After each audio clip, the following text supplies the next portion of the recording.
नमस्कार, जय हिंद। दृष्टि घटना चक्र करंट अफेयर्स ये सीरीज में आपका बहुत बहुत स्वागत करता हूं। दोस्तों, अपने लास्ट वीडियो तक हमने ई रूपी का जो टॉपिक था वो हमने कंप्लीट कर लिया था। अब चलेंगे उसके आगे। जो हमारा नेक्स्ट टॉपिक है वो सहकारिता मंत्रालय के बारे में है।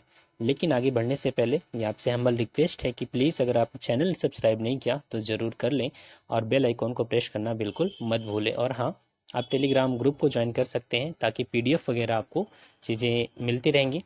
एक PDF वहाँ पर मैंने इस पूरे दृष्टि घटना चक्र का डाल दिया है टेलीग्राम पे, और जो मैं पढ़ा रहा हूँ, जो उसमें चीज़ें ऐड होती हैं, उसका भी PDF आपको मिल जाएगा। तो लिंक दिया गया है, आप उसको ग्रुप को ज्वाइन कर सकते हैं। ठीक है, चलिए शुरू करते हैं। सहकारिता मंत्रालय का गठन अभी हाल ही में सरकार ने, अर्थात पिछले साल 6 जुलाई 2021 को केंद्र सरकार ने सहकार से समृद्धि समृद्धि देखिए, एक वर्ड होता है समृद्धि, ये होता है ग्रोथ। ठीक है, ये जो वर्ड है ना समृद्धि, ये ग्रोथ को बताता है, जबकि ये जो समृद्धि है ये प्रॉस्पेरिटी को बताता है। ठीक है, और यहाँ पर लिखा है सहकार से समृद्धि, ये एक विजन है। सहकार से समृद्धि के विजन को साकार करने के लिए एक अलग मंत्रालय बनाया गया जिसका नाम क्या है, सहकारिता मंत्रालय। ये जो सहकारिता सहकारिता मंत्रालय है, इसका कार्यभार किसे दिया गया, तो हमारे गृह मंत्री अमित शाह जी को दिया गया है, और BL वर्मा को सहकारिता मंत्रालय में राज्य मंत्री नियुक्त किया गया है। थोड़ा सा हम समझ, बस इतना ही पीटी के लिए इंपॉर्टेंट है। लेकिन RO ARO का अगर आपने पेपर देखा हो तो वो हर चीज़ को बैकग्राउंड में जा कर के पूछ रहा है। ठीक है, तो देखिए कुछ पॉइंट और है, और यहाँ पर हम फिर एक जो मटेरियल विजन का मैंने यहाँ पर अपडेट कर दिया उसको हम देखेंगे। संयुक्त राष्ट्र जो है ना, उसने भी 2012 को सहकारिता का अंतर्राष्ट्रीय वर्ष घोषित किया था। किसको? 2012 का जो वर्ष था उसको सहकारिता का अंतर्राष्ट्रीय वर्ष घोषित किया था, ताकि सहकारिता के महत्व को बढ़ावा दिया जा सके। और आप देख सकते हैं, जो हर वर्ष जुलाई माह का पहला शनिवार होता है वो अंतर्राष्ट्रीय सहकारिता दिवस के रूप में उसे मनाया जाता है। ठीक है, हर जुलाई माह का पहला शनिवार, ये अंतर्राष्ट्रीय सहकारिता दिवस के रूप में इसे मनाया जाता है। आगे चलते हैं। अब यहाँ पर देखिए, सहकारिता से रिलेटेड क्या बातें हैं। सहकारिता होता क्या है ये तो समझ लीजिए। देखिए, सहकारिता का मतलब है ऐसे लोग जिनकी कुछ समान आवश्यकताएं हैं, समान आवश्यकताओं वाले व्यक्तियों का एक स्वैच्छिक संघ है। ये कोई बाध्यकारी नहीं होता, ये स्वैच्छिक होता है। और कौन से लोग होते हैं? जिनके अपने साझे आर्थिक लक्ष्य होते हैं, और उन हितों को प्राप्त करने के लिए वो क्या होते हैं? एकजुट होते हैं। इसे ही कहा जाता है सहकारिता। अब यहाँ पर आप एग्जाम्पल देखिए, तो सहकारिता कई प्रकार का हो सकता है। जैसे कि जो कंज्यूमर्स हैं, उपभोक्ताओं की सहकारी समितियां हो सकती हैं, उत्पादकों की सहकारी समितियां हो सकती हैं, जो सहकारी ऋण समितियां हो सकती हैं। इसके अलावा विपणन आधारित, मार्केटिंग आधारित समितियां हो सकती हैं, आवास हेतु शहरी सहकारी समितियां, सहकारी कृषि समितियां। तो ये हैं जो सहकारी समितियों के प्रकार, इस प्रकार की हो सकती हैं। अगर आप देखेंगे तो भारत में सहकारिता आंदोलन का जनक किसे कहा जाता है, तो ये हैं सर फ्रेडरिक निकोलसन। कौन? फ्रेडरिक निकोलसन जो है वो हमारे देश में सहकारिता आंदोलन के जनक के रूप में संदर्भित इन्हें किया जाता है।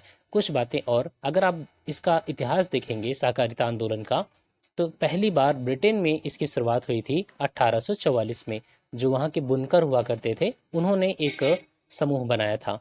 और ध्यान रखना, जो पहली सहकारी समिति की शुरुआत हुई है रॉबर्ट ओवेन ने वर्ष 1844 में किया था, इसी के बारे में बात हो रही है।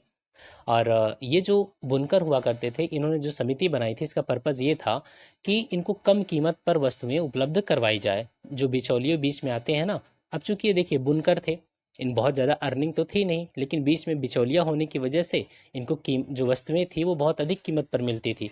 तब इन्होंने एक समिति बनाई, और जो बिचौलिए थे उनको हटा दिया गया, ताकि इनको बेहतर तरीके से सेवाओं की आपूर्ति हो सके। ठीक है, तो इसकी ये बैकग्राउंड हो गया। अब अगर हम संवैधानिक पहलू की बात करें, तो आप संवैधानिक पहलू में आप जानते हैं कि हमारे देश में सहकारिता से रिलेटेड एक संशोधन किया गया था, 97th अमेंडमेंट, 97वां संविधान संशोधन अधिनियम। इस संशोधन अधिनियम के द्वारा article 19 clause 1 sub clause C, इसमें क्या बातें हैं आप जानते हैं कि इसमें संगम या संघ बनाने की आज़ादी है, और उसी में एक पॉइंट और जोड़ दिया गया, संगम, संघ या सहकारी समिति बनाने की आज़ादी। ठीक है, तो ये बातें ऐड कर दी गई। इसके अलावा आर्टिकल 43B जोड़ा गया DPSP में, directive principles of state policy में। और इसके अलावा संविधान में हमारे एक नया भाग जोड़ा गया जिसे हम 9B के रूप में जानते हैं। तो ये है 97th अमेंडमेंट। इतना क्लियर हो गया? ठीक है, तो बस इससे रिलेटेड ये बातें थी। और ध्यान रखना, हाँ, एक पॉइंट और इम्पोर्टेंट है कि जो सहकारी समितियां होती हैं वो 7वीं अनुसूची में उल्लिखित राज्य सूची के अंतर्गत आती हैं। स्टेट लिस्ट में आता है सहकारी समितियां। ठीक है, इतना ध्यान रखना। बस सहकारी से रिलेटेड, सहकारी आंदोलन से रिलेटेड इतनी बातें हमें याद रखनी है। जो नेक्स्ट टॉपिक है यहाँ पर है वो अखिल भारतीय उच्च शिक्षा सर्वेक्षण के बारे में है। अखिल भारतीय उच्च शिक्षा सर्व, अब देखिए यहाँ पर भी कुछ पॉइंट दिए गए हैं कि लोक उद्यम विभाग, इसको वित्त मंत्रालय से जोड़ दिया गया है। तो ये कोई इंपॉर्टेंट पॉइंट नहीं है पीटी के लिहाज से। ठीक है, इन सब चीज़ों को छोड़ दीजिए, क्योंकि जितनी चीज़ें दी गई हैं वो कोई ज़रूरी नहीं होता कि सब इम्पोर्टेंट ही हो। नेक्स्ट टॉपिक है अखिल भारतीय उच्च शिक्षा सर्वेक्षण। 10 जून 2021 को केंद्रीय शिक्षा मंत्रालय ने अखिल भारतीय उच्च शिक्षा सर्वेक्षण 2019-20 रिपोर्ट जारी किया। ये एक सर्वेक्षण है, शिक्षा मंत्रालय के द्वारा इसे जारी किया गया है। इसमें देखिए क्या क्या बातें हैं वो हम समझ लेते हैं। भारत में छात्रों के सबसे अधिक नामांकन के मामले में अगर देखेंगे तो उत्तर प्रदेश टॉप पर है। मतलब जो उच्च शिक्षा में सबसे अधिक इनरोलमेंट है बच्चों का, वो सबसे ज़्यादा बच्चे कहाँ पर हैं? उत्तर प्रदेश में हैं। और इसके बाद महाराष्ट्र और फिर तमिलनाडु का स्थान आता है। और अगर आप ग्रॉस इनरोलमेंट देखेंगे, ग्रॉस इनरोलमेंट रेशियो, तो इसमें इसमें भी देखेंगे परसेंटेज दिया गया है, तो परसेंटेज याद रखने की ज़रूरत नहीं है। हाँ, अगर संस्थान की बात करेंगे कि किस राज्य में सबसे ज़्यादा संस्थान हैं जो उच्च शिक्षा से जुड़े हैं, तो उसमें भी उत्तर प्रदेश टॉप पर आता है। कॉलेज वगैरह तो उत्तर प्रदेश में सबसे ज़्यादा है, 8,985 उच्च शिक्षा में संलग्न संस्थान है। और इसके बाद महाराष्ट्र आता है और फिर आता है कर्नाटक। ठीक है, नेक्स्ट पॉइंट इसमें क्या है? और अगर देखेंगे तो अखिल भारतीय स्तर पर 2019-20 में उच्च शिक्षा में छात्र शिक्षक अनुपात ये कितना है? 26 है। कितना? 26 है। कॉलेज के आधार पर देखें, यहाँ जो राज्यों की अगर क्रम देखना है, शीर्ष 8 राज्य, तो यूपी में सबसे ज़्यादा कॉलेज हैं, फिर महाराष्ट्र में कॉलेज हैं, फिर कर्नाटक में कॉलेज है। तो 1-2 तो ध्यान ही रखना है, यूपी, महाराष्ट्र और कर्नाटक। ठीक है, नेक्स्ट टॉपिक हमारा है सीईओ वाटर मैंडेट के बारे में। तो देखिए ये पीटी के लिए बिल्कुल इंपॉर्टेंट नहीं है, ये सब छोड़ दीजिए। ये पिछले साल की भी मैगजीन में था, कोई बिल्कुल भी इंपॉर्टेंट नहीं है। नेक्स्ट यहाँ पर ये है एनटीपीसी ऊर्जा सघन लक्ष्यों की घोषणा। NTPC national thermal power corporation, इसने एक ऊर्जा लक्ष्यों के बारे में घोषित किया है कुछ। यहाँ 2032 तक एनटीपीसी ने कहा कि 2032 तक 60 गीगावाट हम नवीकरणीय ऊर्जा क्षमता की स्थापना का लक्ष्य हम हासिल करेंगे। कितना? ये एनटीपीसी कंपनी का अपना लक्ष्य है। ठीक है, 2032 तक 60 गीगावाट जो एनर्जी है वो रिन्यूएबल एनर्जी से प्राप्त होगी इस कंपनी के द्वारा। तो बस इतनी सी बात है इसमें। और नेक्स्ट देखिए, भारत का सबसे बड़ा सौर पार्क, तो इसमें आपको बहुत ज़्यादा कन्फ्यूज़न होने वाला है। क्यों? क्योंकि डेली आप न्यूज़पेपर में भी पढ़ते होंगे कि अगला सोलर पार्क जो बनेगा वो भारत का सबसे बड़ा होगा। तो आप इसको अभी छोड़ दीजिए, मैं इसको आपको पूरी तरीके से अपडेट कर दूंगा कि अभी क्या सिचुएशन है, क्योंकि इसमें गलतियां भी की गई हैं ना। ये जो मैगजीन दिया गया है इसमें बाद में, ये मैगजीन पिछले साल की भी मैगजीन में था, तो उन्होंने बाद में एक अपडेट जारी किया था और उस अपडेट में इसमें गलतियों को सुधारा गया था। तो इसको आप अभी हटा दीजिए बिल्कुल भी। ठीक है, चलिए नेक्स्ट बात करते हैं। अब यहाँ पर तृतीय सतत विकास लक्ष्य भारत सूचकांक व डैशबोर्ड के बारे में है। 2020-21 तृतीय सतत विकास लक्ष्य भारत सूचकांक व डैशबोर्ड। देखिए आपको ये बिल्कुल नहीं लगना चाहिए कि मैं तो सारी चीज़ें छोड़ दे रहा हूँ। ठीक है, वो चीज़ें छोड़ रहा हूँ जहाँ पर बहुत ज़्यादा कन्फ्यूज़न है और यहाँ से पढ़ने के बाद भी चीज़ों में क्लैरिटी नहीं आएगी, तो उसको मैं अलग से अपडेट करूँगा। इतने वीडियोज़ में तो आप ये चीज़ समझ चुके होंगे। ठीक है, कोई भी चीज़ आप पढ़िए तो उसमें कन्फ्यूज़न ना हो, अदरवाइज़ एग्ज़ाम में गलतियों की संभावना बढ़ जाती है। ठीक है, तो इसको ध्यान रखना। अब जैसे 12 जुलाई 2021 की यहाँ पर घटना है, उसके बाद से बहुत सी चीज़ें आ चुकी हैं, कई नए सोलर पार्क बनने की बात हो चुकी है। तो हो सकता है अब आप इसको पढ़ लीजिए और पता चला कि नया अपडेट आ चुका है और वहाँ पर गलती हो जाए हमसे, तो इन चीज़ों से बचना है ना थोड़ा सा। ठीक है, चलिए शुरू करते हैं। तृतीय सतत विकास लक्ष्य भारत सूचकांक डैशबोर्ड 2020-21 का है। 3 जून 2021 को तीसरा सतत विकास लक्ष्य भारत सूचकांक और डैशबोर्ड जारी किया गया। किसके द्वारा? नीति आयोग के द्वारा। ये जो डैशबोर्ड है, ये सूचकांक है, ये क्या बताता है कि इंडिया, पूरा इंडिया एसडीजी के लक्ष्यों को हासिल करने की दिशा में किस तरीके से प्रोग्रेस कर रहा है। तो इसमें हम देख लेते हैं। अगर आप देखेंगे जो राज्य हैं उनको निम्न तरीके से वर्गीकृत किया गया है। कुछ राज्य ऐसे हैं जिनको एस्पायरेंट कैटेगरी में रखा गया है, आकांक्षी, 0 से 49 तक जब इनको अंक प्राप्त होगा तो उन्हें आकांक्षी में रखा जाएगा। कुछ को अच्छा प्रदर्शन मतलब परफॉर्मर में, कुछ को अग्रणी में मतलब फ्रंट रनर में, और कुछ को अचीवर में। तो ध्यान रखना, अभी कोई भी हमारे देश का जो राज्य है उस कोई भी अभी अचीवर में तो नहीं आया। आप खुद भी सोचिए कि कोई भी क्या स्टेट ऐसा हो सकता है जिसने एसडीजी के सारे लक्ष्यों को प्राप्त कर लिया? नहीं, तो कोई भी स्टेट अचीवर में नहीं है। ज़्यादातर जो स्टेट हैं वो परफॉर्मर या फ्रंट रनर में ही है। ठीक है, तो अचीवर में नहीं है और आकांक्षी में भी कोई नहीं होगा। सब सारे स्टेट जो हैं वो परफॉर्मर और फ्रंट रनर में ही आएंगे। अब यहाँ पर हम जो डेटा है वो समझ लेते हैं। इस रिपोर्ट के अनुसार भारत का जो कंपोजिट स्कोर है, संयुक्त स्कोर है, वो कितना है? 66 है। कितना? 66 है। लेकिन 2019 वाले में 60 ही था, तो स्कोर तो बेहतर हुआ है।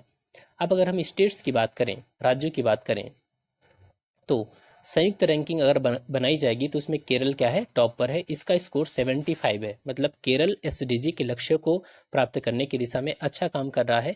और जबकि हिमाचल प्रदेश और तमिलनाडु, इन दोनों का स्कोर 74 है, मतलब एक ही पॉइंट कम है। और ये आ गए दोनों ही सेकेंड नंबर पर। तो सेकेंड नंबर पर दो स्टेट हैं।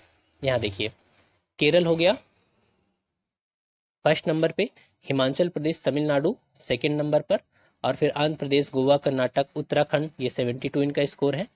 तो एक तो याद रखिए केरल, और सेकंड नंबर पे हिमाचल और तमिलनाडु।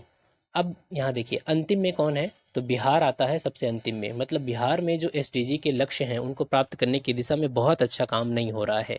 ठीक है, सबसे लास्ट में आता है और इसका स्कोर कितना है? 52 है। 52 होने के बावजूद ये किस में आएगा? तो यहाँ देखिए जो हमने अभी देखा था 52 आएगा ये अच्छा प्रदर्शन में, मतलब परफॉर्मर में, क्योंकि 50 से 64 के बीच में इसका स्कोर है। अब बारी आती है उत्तर प्रदेश की। तो उत्तर प्रदेश कहाँ पर है? तो देखिए उत्तर प्रदेश आता है यहाँ पर 22वें नंबर पर है उत्तर प्रदेश, और इसका स्कोर है 60। तो जो 60 स्कोर है वो किस में जाता है? 60 स्कोर जाएगा यहाँ पर 50 से 64 के बीच में, मतलब परफॉर्मर कैटेगरी में आता है उत्तर प्रदेश। ठीक है, ध्यान रखना। अगर हम केंद्र शासित प्रदेशों की बात करें तो केंद्र शासित प्रदेशों में चंडीगढ़ टॉप पर आता है, 79 स्कोर है इसका। तो केरल से भी ज़्यादा स्कोर है, केरल का तो 75 है और इसका 79 है। बाकी सेकंड नंबर पे दिल्ली है, पुदुचेरी है, लक्षद्वीप है। तो ध्यान रखना कि स्टेट के मामले में केरल और यूटीज़ के मामले में चंडीगढ़ टॉप पर है। ठीक है, चलिए बस इतनी सी बात इसमें ध्यान रखनी है। अब यहाँ पर बताया गया है विधानसभा चुनाव 2021। तो 5 राज्यों में चुनाव हुआ था अप्रैल मई के महीनों में। कौन कौन से? केरल, पश्चिम बंगाल, असम, तमिलनाडु, और एक केंद्र, 4 राज्य हो गए, और एक यूटी पुदुचेरी।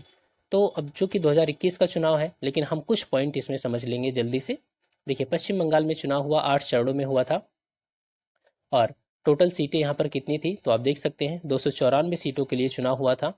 और लगातार तीसरी बार ममता बनर्जी मुख्यमंत्री बनी। हालांकि ये नंदीग्राम सीट से हार गई थी शुवेंदु अधिकारी, जो बीजेपी, पहले टीएमसी में वो शामिल थे, फिर बीजेपी में शामिल हो गए। तो वहाँ से ही ममता बनर्जी हार गई थी। फिर उपचुनाव हुआ और उपचुनाव में ये जीत गई ममता बनर्जी। ठीक है, नेक्स्ट है तमिलनाडु विधानसभा का चुनाव। यहाँ पर 234 विधानसभा सीटों के लिए इलेक्शन हुआ था। और यहाँ का सीएम कौन बना? तो यहाँ के जो सीएम बने हैं वो एम के स्टालिन नए मुख्यमंत्री तमिलनाडु के बने हैं। नेक्स्ट पॉइंट इसमें है केरल विधानसभा चुनाव। 140 विधानसभा सीटों के लिए इलेक्शन हुआ। केरल में जो मुख्यमंत्री बने हैं उनका नाम क्या है? पिनरई विजयन।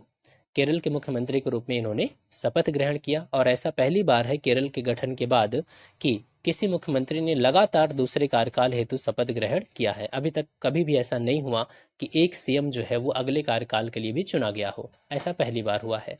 असम में 126 विधानसभा सीटों के लिए चुनाव हुआ, और इसमें असम में देखेंगे तो यहाँ पर हेमंत बिस्व शर्मा, इन्होंने मुख्यमंत्री पद की शपथ लिया। पुदुचेरी की बात करें, चूंकि पुदुचेरी क्या है? यूनियन टेरिटरी है, लेकिन यहाँ पर आप जानते हैं कि हमारे देश में केवल 2 यूटीज़ में ही अभी फिलहाल क्या है? विधानसभाएं हैं। एक दिल्ली हो गया और दूसरा पुदुचेरी हो गया। तो पुदुचेरी के लिए भी चुनाव हुआ।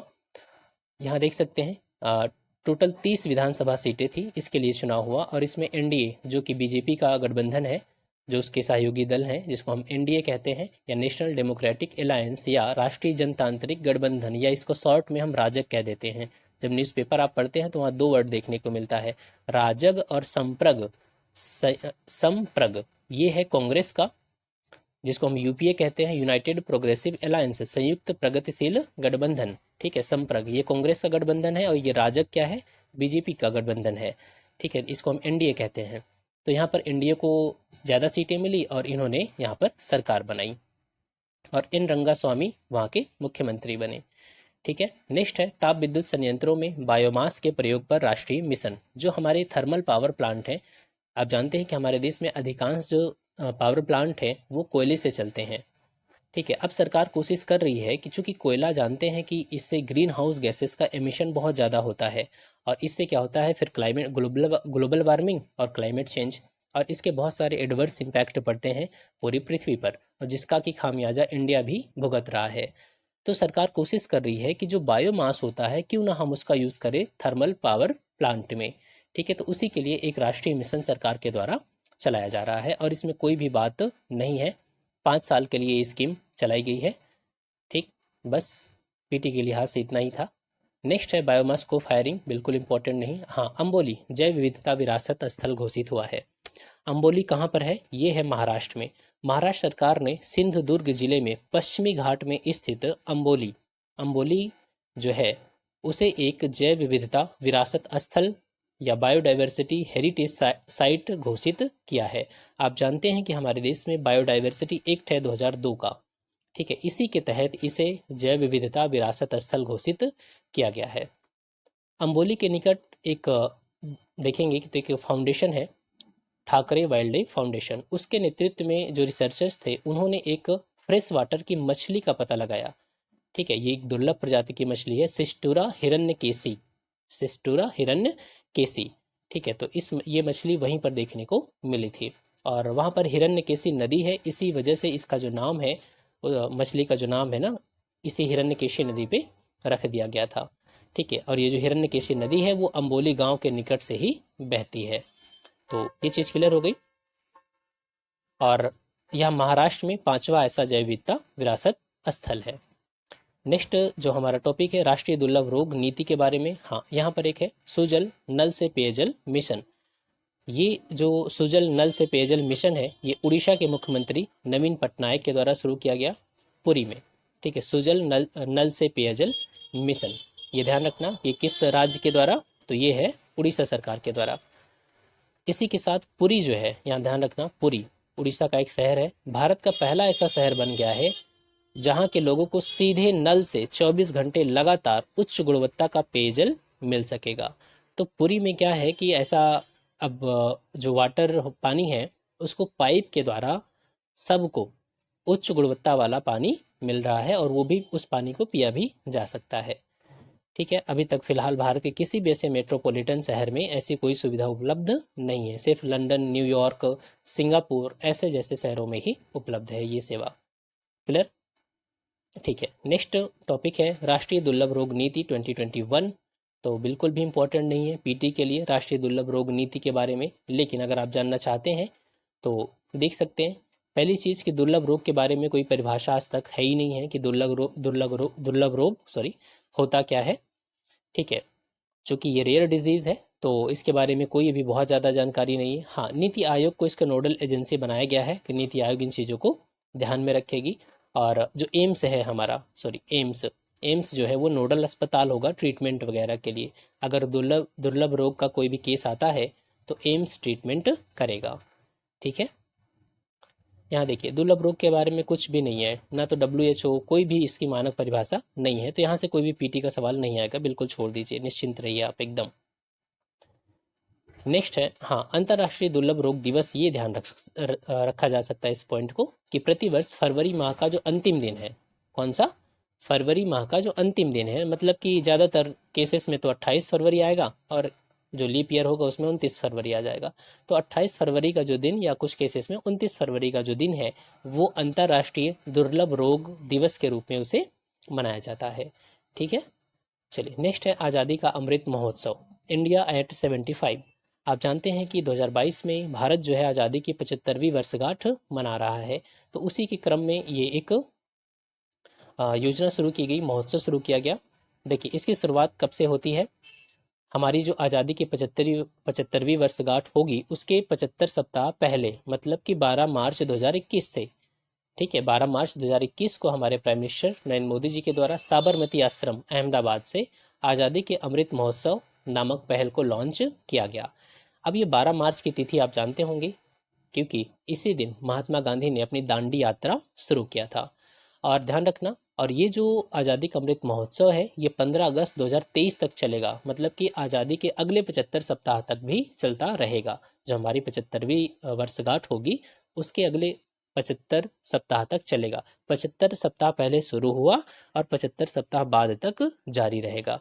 ठीक है, इसमें क्या होगा, इसमें बहुत सारी चीज़ें होंगी, जैसे कि जो हमारे अनसंग हीरोज़ हैं जिनको बहुत कम जगह मिली है, हमारे इतिहास के लेखकों ने उन्हें बहुत कम जगह दिया है, उनको बाहर निकालना, इतिहास के पन्नों में जो दबे पड़े हैं अनसंग हीरोज़ हमारे। और देख रहे होंगे, आप करंट पढ़ते हैं तो आप देखेंगे कि ये जो कोई भी प्रोग्राम चल रहा है तो वो आज़ादी के अमृत महोत्सव के पार्ट के रूप में चल रहा है। तो हर पूरे देश में अलग अलग विभाग के द्वारा, अलग अलग लोगों के द्वारा अलग अलग तरीके से आज़ादी के अमृत महोत्सव को सेलिब्रेट किया जा रहा है। ठीक है, अब यहाँ पर एक चीज़ ध्यान रख सकते हैं आप कि इसमें 5 स्तंभ हैं। 5 स्तंभ क्या है? पहला है स्वतंत्रता संग्राम, दूसरा है 75 वर्ष पर विचार, तीसरा है 75 वर्ष पर उपलब्धियां, और चौथा है 75 वर्ष पर कार्य, और पांचवा है 75 वर्ष पर संकल्प। ठीक है, तो इस पॉइंट को ध्यान में रखा जा सकता है। अब मैं आपको ले चलूंगा थोड़ा दांडी मार्च की ओर। ठीक है, दांडी मार्च 1930। देखिए, यहाँ से शुरुआत होती है किसकी? सविनय अवज्ञा आंदोलन की। तो गांधी जी, अब पूरा इतिहास नहीं देखेंगे, बस शॉर्ट में समझ लेंगे। देखिए, ये है अहमदाबाद, यहाँ से शुरुआत होती है इसकी। साबरमती आश्रम यहाँ पर ऊपर देख रहे होंगे, साबरमती आश्रम से शुरुआत होती है और नीचे आप आएंगे तो यहाँ पर आपको मिलेगा सूरत, सूरत के नीचे यहाँ मिलेगा दांडी। ठीक है, यहाँ पर आकर के अरब सागर के तट पर गांधी जी ने एक मुट्ठी नमक उठाया और उसको हवा में उड़ा दिया, और यही माना जाता है कि नमक कानून का उल्लंघन है। 12 मार्च 1930 से 6 अप्रैल 1930, मतलब 5 अप्रैल को आ गए थे और 6 अप्रैल 1930 को उन्होंने कानून का उल्लंघन किया था। 66 बीपीएससी में पूछा गया था क्वेश्चन कि ये जो ट्रेवल करने का टाइम था ना, कितने दिन का था? तो अगर किसी को ये डेट याद रही होगी तो वो तो कर लिए होंगे। ठीक है, 12 मार्च 1930 से 6 अप्रैल 1930 के बीच में ये पूरा अपने 78 अनुयायियों के साथ गांधी जी यहाँ पर दांडी यात्रा किया था। अब मुझे लग रहा है कि कई बार ऐसा ना पूछ दे कि इसके बीच में कौन कौन से जगह पड़ते हैं। देखिए, जैसे बीच में कैम्बे है, कैम्बे नाम आपने सुना होगा। यहाँ पर बड़ूच है, या भड़ौच भी बोलते हैं इसको, बरूच। अंकलेश्वर भी यहाँ पड़ता है, रायमा, फिर सूरत, फिर डिंडोल और फिर दांडी। और यहाँ पर है तापी नदी। ठीक है, तापी नदी। अब एक क्वेश्चन यहाँ पर बनता है कि कितने किलोमीटर डिस्टेंस है? तो ध्यान रखना, गलतियाँ बहुत मिलती हैं हिंदी की किताबों में।